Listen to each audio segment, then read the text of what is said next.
Mr. Speaker, I thank the gentleman for yielding and for giving us this opportunity this evening to come to the floor of the House on behalf of many children in America. It is one of those evenings when we can associate ourselves very directly with the aspirations of our founding fathers. How blessed we were at the beginning of our country, even before our country began, that these brave and courageous people stood up for independence for our country. And when they established our country, they designed a great seal of the country, and it said, Novus Order Seclorum, a new order for the ages. How confident they were, how optimistic they were.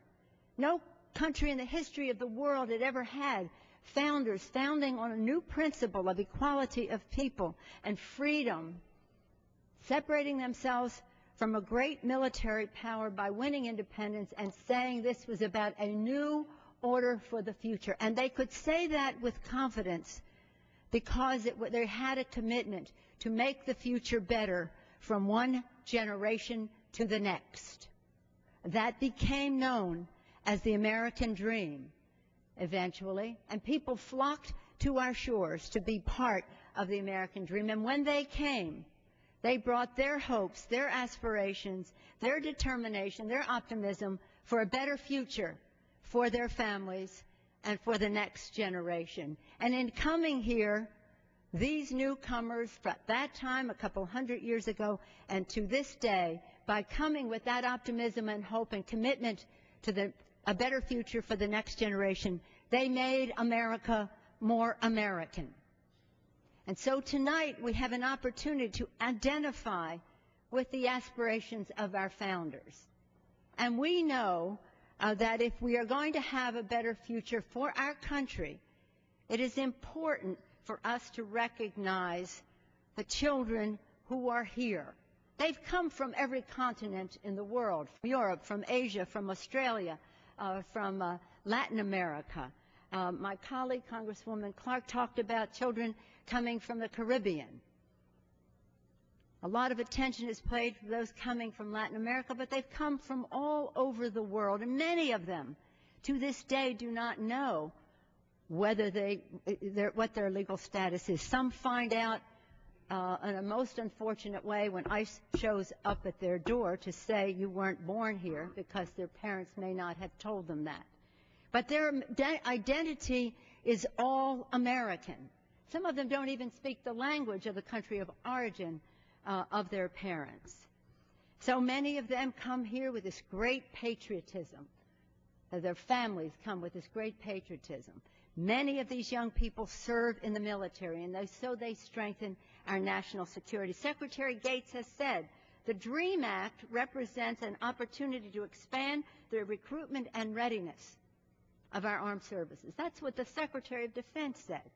We all know that the competitiveness of America depends on innovation, and innovation begins in the classroom, and these young people have an array of skills and talent, whether they're in the military, whether they're in college, whether they go to graduate school, and we know that many of them cannot reach their professional aspirations because that's when they bump into the fact that they are not fully documented. If you have ever been to a DREAM Act occasion when young people come together and speak about their love for America, you will hear anthems of patriotism that again would make you so very, very proud, and how it echoes what our founders had in mind.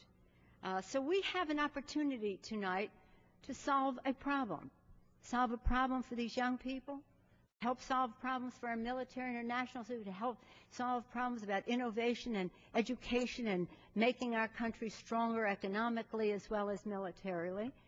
This bill does not cost money. In fact, it sends money back to the Treasury. It's about over $2.5 billion. But a studies show that it will be hundreds of billions of dollars that will be paid in taxes by these young people when they reach their full aspiration. This act is about Pedro Ramirez, a student government president in California State University, Fresno. He was brought here when he was 3 years old and was unaware of his lack of citizenship until he was a senior in high school. In the midst of the controversy of his status, he reminded us the DREAM Act itself symbolizes what it is to be an American. It's about equality. It's about opportunity. It's about the future. Young people like Pedro and so many others like him represent the best reasons to pass the DREAM Act. We always think in numbers. Think of these individual young people and how they identify with America. They have no other identity in many cases.